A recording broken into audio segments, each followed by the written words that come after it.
Have you invested a lot of money into your Canon lenses? Are you interested in trying the Sony A7 III? Do you primarily shoot video? If you answered yes to all three of those questions, this video is for you because I'm going to be testing the most affordable option out there for mounting Canon EF and EFS lenses to your Sony A7 III. Now, the Sony A7 III has a fantastic autofocusing system, and I wanted to put three common options to the test when it comes to shooting video and taking advantage of the autofocusing system in the Sony A7 III. So without any further ado, we're going to start with the most affordable option in mounting your Canon glass to your Sony A7 III. The most affordable option is this Commlite autofocus adapter, and at the time of this video, this thing goes for about 65 bucks on Amazon. It's a really awesome option when you consider a real affordable option, and it also allows you to mount Canon EFS glass to your Sony camera body. That's a really nice feature considering how affordable this option is. Another thing that this thing features is a quick release toolless lens mount or tripod mount, and that is a fantastic option as well. I think this is a really nice design, and for 65 bucks you get a solid piece of gear. So let's go ahead and see how this thing performs in video mode using the autofocusing system on the Sony A7 III. So to start this off with the Commlite, we're going to take a look at two commonly known lenses, the Canon 24-105 f4 and the Sigma 18-35 f1.8. I decided to go with these lenses because I think they're common or a good representation of two different types of lenses. One is, you know, that mid to telephoto, and then the other one's a wide to kind of mid-range. So I'm going to be taking a look at the 24mm focal length, and we're also going to jump into the 105 because adapters like this struggle at the telephoto focal length at acquiring the subject. The Commlite does not work with the Canon 24-105 in autofocus mode for video. The Sony A7 III is seeing the subject, but it's just not making that communication known through the adapter to the lens. It's going to become way more apparent when we look at the Sigma 18-35mm footage because the aperture is all the way open, and it struggles a lot more with acquiring any kinds of targets. With that being said, the Commlite is not recommended if you're going to be shooting video and need autofocus mode at all. I will say that the Commlite works really well for photos, and with the A7 III, it does take advantage of the eye autofocus, so you can acquire an eye, and the hit rate's pretty good, I will say, for a $65 adapter. Well, with that, again, I can't recommend the Commlite for autofocus in video mode. If you're going to shoot manual focus, this thing works great, and I haven't had any issues with it. Next up, and the middle ground when considering price point, is the Sigma MC11. The bad thing about this one right off the bat is that it doesn't allow you to use Canon EFS glass, nor does it have a tripod mount. It comes in at about $250 at the time of this video, and you can get it for 150 bucks on sale sometimes.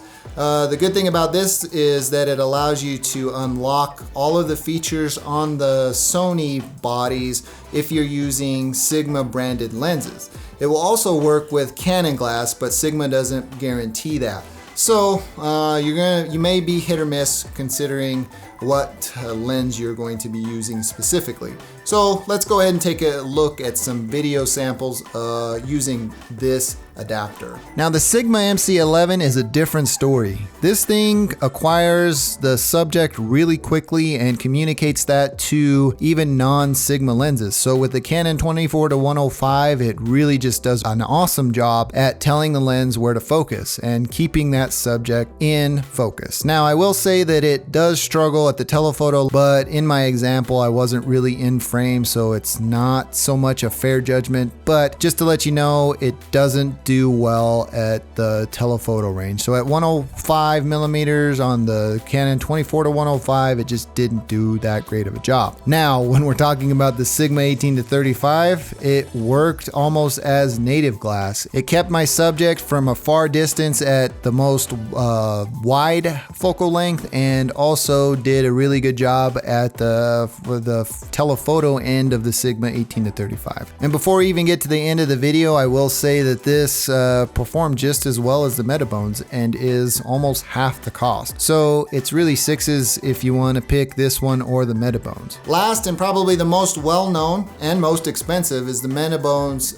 adapter. This is the 5th generation option, and with that you get this IBIS on or off switch. That's the good thing about this one. You also get a tripod mount, but this one requires some tools to kind of remove that, and it also allows you to use Canon EFS glass.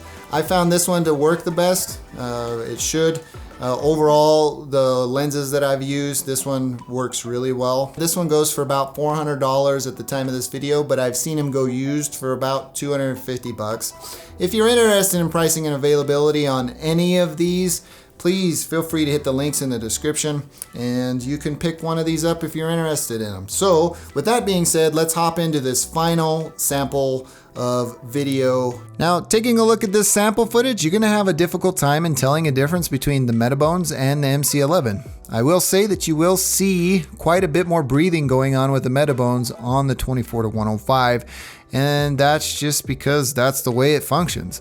It is on the most current firmware, so maybe Metabones will bring out one that is more compatible with the A7 III at some future date, and that's the awesome part about the Metabones, is that they are always updating and always improving their current hardware, especially when it comes to their adapters on the Sony E-mount. Again, it is sixes, so if you have the available budget, I would say go with the Metabones, but if you don't, the MC11 is just perfect. There are just more things that the Metabones allows you to do when it comes to using this adapter. One, EFS adaptability and capability, and two, it's way more compatible with a lot more Canon glass and Sigma glass than the MC11 is. The Metabones works phenomenally with the Sigma 18 to 35 millimeter glass. I don't know what it is, but it doesn't have that breathing and all types of stuff, but it acquires a subject and holds that subject and just works really, really well. You'd be hard pressed, like I said, to find a difference between the Metabones and the MC11 using the Sigma 18 to 35 millimeter. Well, what did you think about the samples provided to you in this video? I tried to find 2 commonly used lenses that videographers tend to use the most often. Just be forewarned that your lens may not perform as expected if you have something different and you use some sort of different combination. There's just so many different combinations out there, and when it boils down to it, the best combination, and you want some reliable autofocus, is a native mount. So if you're going to depend on your camera system making you money and you need autofocus, I would highly recommend that you invest in a Sony E-mount lens that's native to that system. But if you have a bunch of Canon lenses, these options aren't bad. Well, if you're interested in pricing and availability of any of these adapters, as well as the Sony A7 III, I'll have my affiliate links in the description of this video. Well, that about does it for me in this one. If you liked it, please feel free to give me a thumbs up. If you didn't, you know what to do. Thank you for taking the time to watch. I am Tomas, and I will catch you in the next one.